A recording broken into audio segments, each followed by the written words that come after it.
On today's show, the Boston Celtics are the NBA's hottest team, picking up their 8th straight win in New York against the Knicks at Madison Square Garden. Does the Celtics team have any weaknesses? What is the biggest question for Boston ahead of the NBA postseason? And should Jayson Tatum be getting more love for this year's MVP award? It's all coming up right here at Locked On NBA. You are Locked On NBA, your daily NBA podcast. Part of the Locked On Podcast Network, your team every day. What's up, and welcome to another edition of Locked On NBA, the biggest stories with the local experts. I'm your host, Jackson Gatlin, also host of Locked On Rockets right here on the Locked On Podcast Network, your team every day. Now, today's episode is brought to you by Grammarly. No matter what kind of work you do, how you communicate is absolutely key. All those emails, reports, and presentations are equally important to the collaboration needed to get things done. And Grammarly can help you do just that. Grammarly is your AI writing partner to help you communicate more effectively and efficiently so you can make a bigger impact at work. Grammarly helps professionals get more done. Save time with one click and go from editing drafts in hours to mere seconds. 93% of professionals using Grammarly's premium report that it helps them get more work done faster. Grammarly works across 500,000 different apps and websites. By understanding your writing and context, Grammarly provides relevant, personalized suggestions. Make a bigger impact at work with Grammarly. Sign up and download today for free at Grammarly.com/podcast. That's Grammarly.com/podcast. Grammarly.com/podcast. Easier said, done. Joining us now is the host of Locked On Celtics and Locked On NBA, John Karalis. You can track down wherever you listen to your podcasts, and on YouTube, just search Locked On Celtics. John, the NBA's best team just keeps on rolling, picking up their 8th straight win and continuing their own longest win streak so far this season, beating the Knicks at MSG Saturday night. You were there in person. What's been clicking on this most recent run for Boston? Everything. No, so my biggest takeaway after that Knicks game was that they are able to do a lot of different things and they can morph into whatever the game needs. And so when the Knicks made a run, Boston gets the lead to 20, Knicks make a 13-2 run, they get it down to 11. And in years past, there's been this feeling of like, oh boy, here we go. In fact, famously, a couple of seasons ago, when Ime Udoka was in Boston, it was a collapse in New York that people forget they started like 500 and were embarrassing themselves. And then they went on this huge run. It was a collapse in New York that kind of turned things around. And here were the Celtics, a 20-point lead had gone down to 9, and they just calmly were like, oh, you know what? Let's go to Al Horford in the post. Let's just do that now. And things turned around, and they built the lead up to 20 the first time around by hitting a bunch of threes. They didn't hit a single three in the fourth quarter, and they built it back up to 20 again because they just switched up styles and just kind of rebuilt that lead. So it's that ability to say, oh, the game needs post-ups. We can do post-ups. And most of the guys on the team can do it. The game needs like 3-point shooting. All right. Well, we got some 3-point shooters. We can generate good shots. You want the ball to swing and like drive, kick, swing, corner three. Sure. We could do that as well. Boston's be able to play whatever style they need. And they don't have to change much of their personnel to do it. I don't think it's a stretch to say the Celtics are, I feel like, clearly the most versatile team in the NBA, right? Being able to do it in a variety of ways, as you alluded to. When you look at this team, though, as we're kind of, into February's creeping up on us, we're not too far off from the NBA postseason now. What's the biggest question for this Celtics team as we approach the playoffs this year? Yeah, I guess the question is, can they keep it up?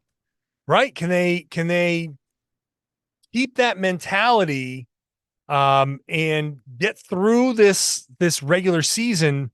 They're 45-12. They got a 7.5 game lead in the East, and it's very likely like they're gonna close this out, right? They're like 5 games better than Minnesota for the top seed overall in OKC, and so there's not enough time to kind of really be caught unless they collapse.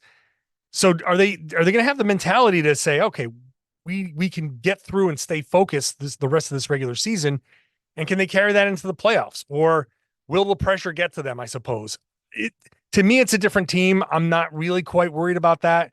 I can easily say health because Kristaps Porzingis' injury history, and he changes so much for this team, but everybody's worried about health.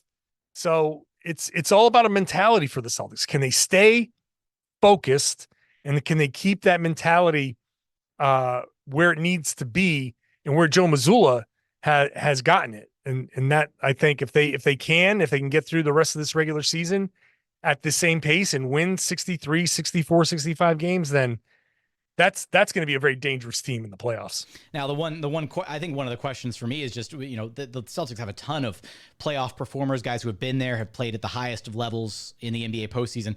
Porzingis hasn't really been there, right? So that's going to be a new experience for him, right? How does he look in the postseason and what is hopefully a deep postseason run for the Celtics? But when you start looking around the association at some of the other legitimate contenders this season, because, every year there's a handful of teams that have legitimate, a right to feel like they have a chance to walk away as the NBA champions. Which team do you think presents the biggest challenge to this Celtics team, either just from a schematic standpoint, matchups, whatever?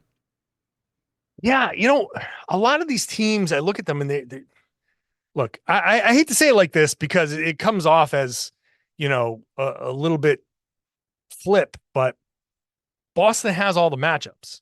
You look up and down the roster and I'm up and down the opponents, and yeah, like OKC, their speed gives them some problems, and maybe the Clippers, if they got to the finals against the Clippers, they've got size and length at the wings that can bother Jaylen Brown and Jayson Tatum. That would be a matchup, I think, issue. In the East, honestly, New York, if they're fully healthy with Anunoby, they have personnel to kind of defend the Celtics. They have a toughness to them that, the Celtics seem to, enjoy that a little bit more this year than they have in the past, but it's not exactly a hallmark of the Celtics getting in there and fighting and, beating the hell out of an opponent, which the Knicks are very happy to do. So I think the Knicks, with their toughness, they'll really test Boston. That might be their biggest competition in the East right now, with the asterisk of can the Bucks figure themselves out? If the Bucks can, then obviously that changes things. And can Joel Embiid come back fully healthy? Then that changes things. But if Anunoby and Randall are healthy, that fully realized Knicks team with some shooting there, that could be a real tough matchup for the Celtics. But honestly, I think Boston has clear advantages over every team in the NBA right now. A lot of question marks from a lot of those teams up and down the Eastern Conference with all the different health issues that they've got going on. Last thing that I've got here for you, John, we look at the Celtics team, and on the latest MVP ladder has Jayson Tatum 5th behind Nikola Jokic, Shai Gilgeous-Alexander, Giannis Antetokounmpo, and Luka Doncic. Look, I know that the MVP is largely a narrative-based reward. All this every year we get into these MVP debates and discussions, but what more could Tatum be doing to sway voters in his regard? Because to me, it feels a little weird that the best player on the best team isn't even top 4 on the MVP ladder. Yeah, I think he's taken a little bit of a step back. He's not going for it. He's not going for the MVP. He's doing what the team needs him to do, which is be a little bit more of a facilitator. They need him to be a little bit more of a decoy sometimes. They need him to have, he does have a high usage rate, but you have obviously Jaylen Brown, but Porzingis needs touches. Derek White needs touches. Drew Holiday needs touches. Al Horford, not as many, but he'll still need a touch here or there. Everybody needs to sacrifice on this team, or else it's not going to work. And Tatum could go and try to score 32 a night. And I don't think people would blame him so much, but you start to run the risk of Jaylen Brown going hey, well, wait a second. If you're going for yours, then I'm going to go for mine. And if Jaylen's going for his, now you got 2 guys going for theirs. And the rest of those guys are starting to just kind of be standing there and be glorified role players, which is not the strength of this team. And Porzingis said this after the Knicks game.